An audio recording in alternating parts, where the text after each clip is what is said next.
poor mom of triplets never allows anyone into her house. When they found out why, they were devastated. She's a weirdo and we have nothing to do with her or her kids. Joyce, the eldest in her neighborhood, told the town's newcomers during their evening gathering. Joyce had called a meeting with the newcomers as she always did, taking pride in being the oldest in the neighborhood and warning them to avoid Joan, the woman who never let anyone inside her house. "But why is that, Mrs. Henderson? Can we try talking to her?"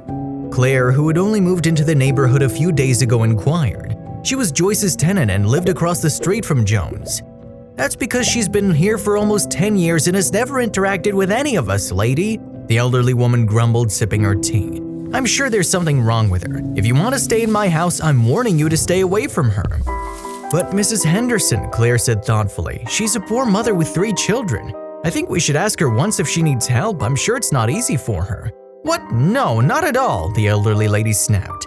"Don't even get close to her. She could be a witch and there are rumors that she murdered her own husband. I saw a man in her house a few months after she moved in, but he just vanished and never returned." "Oh dear," Claire gasped. "Could she really?" And in this manner, almost 2 hours passed. The newcomers were now more interested in Joan than learning about the neighborhood. Joyce gave them several reasons why she thought Joan was a witch, a recluse or worse, a lunatic who would harm anyone who got too close to her. So all of them, persuaded by Joyce's words and influenced by her seniority, decided to avoid Joan, but one remained skeptical, and that was Claire. Her heart was still reaching out to the woman who was all alone caring for her triplets. Perhaps there's more to her story than people know, and I'll never know more about it until I reach out to her, Claire thought. 2 days later, Claire was on her way to drop her son Jeremy to school when she realized something was wrong with Joan's house. As she looked closely, she noticed the thick water pipe that ran behind her house and all the way around her back door was cracked, causing a wide stream of water to form puddles around the entire backyard. Claire reasoned that if the water flow didn't stop, the entire house would flood, so she called Peter, the plumber who lived next door. "Hey Peter, this is Claire. I know it's early, but there's an emergency. I believe there's a problem with Joan's pipes. Her backyard's nearly flooded and water's still slurring through the pipes." "Joan, the woman who stays alone?" Claire hesitated. Yeah. Look, I know it's scary to go there and everything, but she has kids at home. Could you please?" "Hey, relax, don't worry. I'll go check on the house." "Thanks, Peter." When Peter arrived, he knocked several times on the door, but there was no answer. He decided to check the backyard himself, thinking no one was at home. But since the only way to get to the backyard was from inside the house and water was touching his feet as he took a few steps further, he realized he had no option but to wait for someone to let him in. So he knocked again on the door, and this time he was greeted by a woman who couldn't have been older than 25. Her face was riddled with dark circles, her cheeks were sunken, and she appeared to have just awoken. "I believe there's a problem with the pipes in your backyard, ma'am. I'm here on an emergency call," Peter explained. "I just got a call from one of your neighbors." "A neighbor?" The mere thought that someone had cared for Joan jolted her out of her slumber. But who? Just then, one of Joan's triplets, Sam, came running out. "Oh, Uncle Peter, what are you doing here?" "Hi, Sam. I'm just here to check something at your house," Peter explained to the boy before turning to Joan.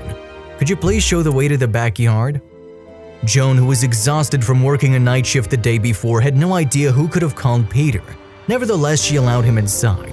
As soon as Peter stepped in, he noticed the house's deplorable state. It had most likely been years since the house had been cleaned and renovated. Worse, when he examined the pipes, he discovered a massive crack in one of them. And because the water flow had been thick and consistent inside, the pipe had collapsed under its own weight after one of the rusted tin frames holding it to the house's outer surface had fallen off. "Oh my God, the backyard, it's…" Joan couldn't believe what she was seeing as she followed him inside and out to the backyard. Peter quickly got his tools out and the problem was fixed within an hour. Joan thanked him for his assistance and stated that she had no idea the pipe outside was broken.